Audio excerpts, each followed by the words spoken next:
everyone, it's Kimber Schaefer here with Rage in the Cage OKC News. We are hanging out at Western Nights, talking all things Rage in the Cage 67, and I've got fresh meat here again.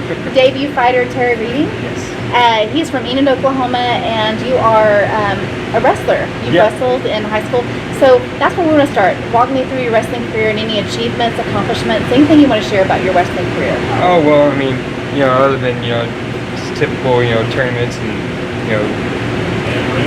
regional duels and stuff like that, it wasn't really nothing special. I didn't get any state titles or anything like that. I did get the chance to go to nationals a couple times in different places like Indiana and Iowa. I actually met like Dan Gable, and I met Jimi Hendrix in Winfield, Kansas at a wrestling camp. And that was really cool. He put me in fish hooks actually, and and it made me cry honestly. But it was like such an awe-inspiring moment. I'm like, I'm being beaten up by Jimi Hendrix. This is great. I'm gonna be beaten up by anybody. Exactly. And he's an Oklahoma guy, so it was just like, we did that. We talked about fishing. That's so cool. That was great. But I mean, other than that, I went from 5th grade, and I thought wrestling, because I was a big, WWE guy. All little kids are huge John Cena, Undertaker fans. Yeah, that's what I was, and so I got the flyer at elementary school one day, and I was like, yeah, I'm gonna go be a professional wrestler. And then I get into the mat, and it's not what I expected. Yeah. I ended up, actually my first week, I ended up with 2 broken ribs, and I almost didn't go back. But I'm thankful for I did, because I got a lifetime of friends, and it's just an experience that I wouldn't trade for the world, honestly. Oh, amazing! Yeah, that's awesome. I love hearing about what made you who you are, and what made you. So, what made you take that leap from wrestling to MMA, getting inside the cage? Just the itch you just had to scratch. Well, it's a little bit of teenage angst. Whenever in Enid, there's not a whole lot to do. Unless you want to get drunk and arrested as a teenager, which I was a really big fan of. So we set up, this little local thing called Enid Fight Club, and we'd meet up in random guys' backyards, and we'd put on the gloves and just go at it. And the love kind of just sprouted from there. Naturally being a wrestler, I was kind of one of the popular fighters because I actually had a little bit of a base, I wasn't wild swinging. And so that was kind of fun, and it just kind of built off of that. And I was like, well, this is all great and dandy and everything, but I'd like to get some actual fight cage time under my belt instead of just getting my teeth knocked out in the backyard. So, I just took the leap and, started training and, kind of got away from all of that. And I actually took a break off of training for a while. I did about 2 or 3 years of kickboxing training, and then took the time off so I could, just work and, just focus on family and friends and life in general. And then, about a year and a half ago, someone really kicked back up. They were like, hey, can you show me a couple of things? And I had a couple of days works with them, and then just kicked back off from there. And I started doing jiu-jitsu again. And, I got connected this summer, and I was just like, hey, I really want to fight. Let's get it going. Awesome. Well, obviously being a wrestler, though, you've been in the spotlight. You've done the weight cuts. Mm-hmm. So that part probably is not as hard for you as it is for some debut fighters, or is that still a struggle? That's always going to be a struggle, honestly, because you get comfortable, and but the technique is still there. Like I said, you get comfortable, you get sloppy, you let yourself go, and then you're like, oh shit, I got 20 pounds and I got 4 weeks to do it.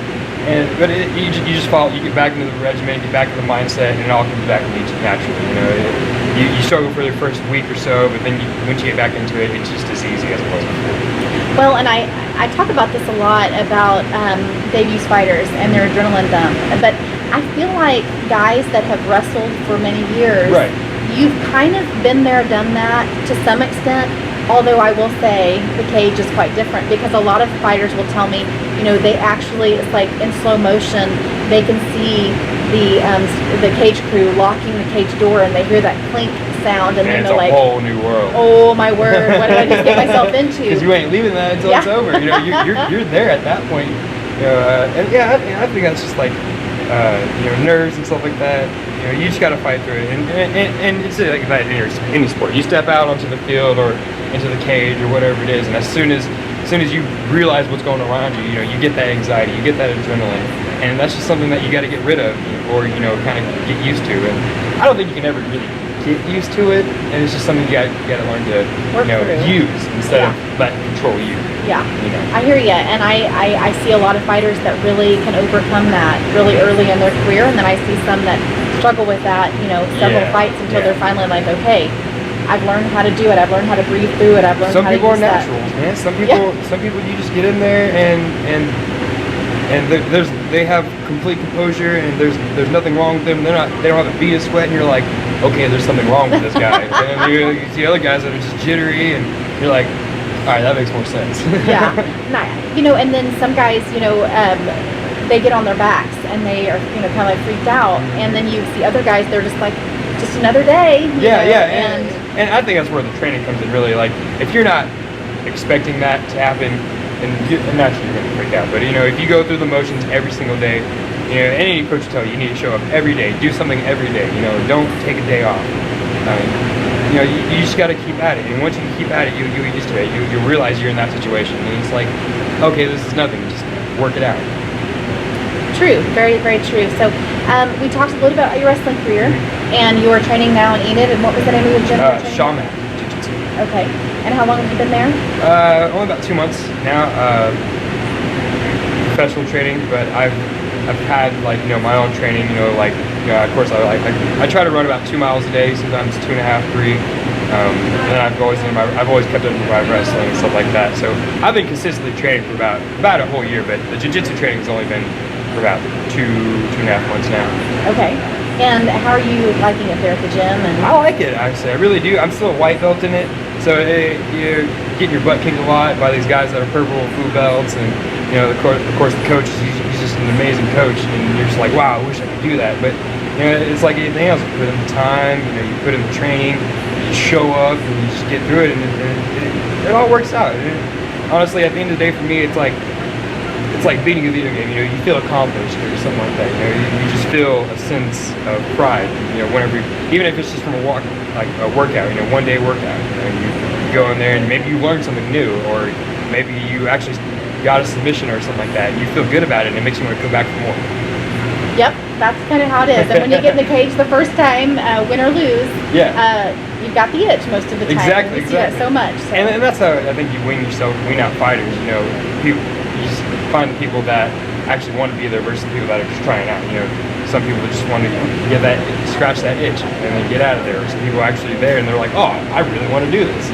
And that's kind of what I'm hoping for. I don't want to go in there, even if I win or lose, I don't want to go in there and just never show up again. My goal is to be here multiple times. Well, good. Well, we're looking forward to it then. Awesome. So I'm glad that you are debuting for Rage in the Cage, because I love to watch the careers blossom. And most of the pro fighters that are on our card today either debut for Rage in the Cage or fought for us over a period of time. So I love to see the growth, and so I'm excited to see you in there and see where you take this. All right, any shout outs, anything I didn't ask about you that you want folks to know out there, or any last words? Honestly, like if I could say anything, just if you're training to do this, just show up every day and just do your thing. All right, hey. You guys need to do your thing, and that means get your tickets for Rage in the Cage 67. They sell out very quickly, as you guys have noticed that have tried to get tickets for previous Rage in the Cage fights. You can get tickets from this guy right here, any other fighter on the card, or of course stubwire.com, and we will see you again on August 10th for Rage in the Cage 67.